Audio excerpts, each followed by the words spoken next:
şeyden geldim, Turgutlu'dan buraya gelin geldim. Eşimle anlaşarak geldim. Askere gitmeden evlendim. Ama bak şimdi bu evlilik hikayesini anlatacak. Sonra mani nereye bağlayacak bakalım. 9 aylık kızım vardı, eşim askere gitti. Söyleyiverem ben size maniyi. Kaşıklıkta testere, yarım gitti askere. Selam söyleyin çavuşa, çabuk versin tezkere.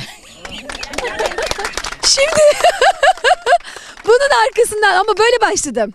Eşimle anlaşarak evlendim. Çok da sevdim. Tabii askere gitmiş, arkasından söyleyeceğim maniye bir bak.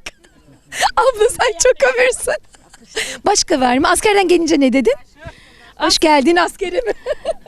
Hoş geldin dedim. Yollara baka baka gözlerimiz yollarda kaldı dedim. Nerelerde bu dedim. Şey gibi hani insan vatana gitti mi zor. Çocukla kaldın mı daha zor. Yani bekliyorsun tabii, yolunu gözlüyorsun. Yolunu gözledik sonra maniye sarıldık. Gelince bence maniye sarılmış da eşine sarılmış, onu söyleyemedi çünkü. Şimdi şuraya döneceğim. Hadi seni bir tanıyalım. Bana gelene kadar unutacağım, unutmaz. Hadi söyle bir bakalım. Tanıyalım seni. Emine Mersin.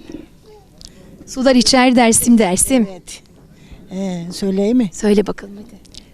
Karanfilim süt beyaz. Ayrı düştük biz bu yaz. Hediyeni istemem, mektubunu sıkça yaz.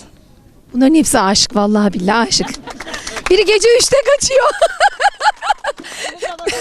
Başka var mı? Başka var mı? Var ama unuttum. Aklıma gelmiyor. Var çok. Aklın gelince bir daha söylersin gari. Eşim askerdeyken sözlendik. Birbirimize böyle mektup yazıydık. Telefon yoktu, konuşamıyorduk, mektup yazıydık. İşte bunları yazıydık. Ama şu anda aklıma geldi. Bu mani mi yazdın? Bunu yazmadım. Daha değişikler yazdım ama unuttum. Unuttun.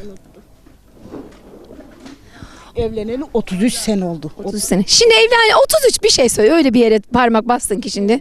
33 sene içerisinde o evlendiğin ilk zamanların dışında o şöyle 200 seneyi çıkaralım. Cicim ayrılır, yan yana, dip dibe, git öte falan diyorlar ya. O dönemi geçtikten sonra hiç kocana mani söyledin mi? Ya aşkım seni de çok seviyorum. İyi ki de seninle evlendim. Bak aşkım çok seviyorum dedim ama mani söylemedim. Söylemedin. Söylemedim ama Sabahın 5'inde seni uyandırıp tarlaya gönderdiğinde dedin mi? nerede benim aşkım? Aşkım bunlardaydın ama yok. Neredeydi? Olsa şimdi yine söylerim diyorsun. Söylerim.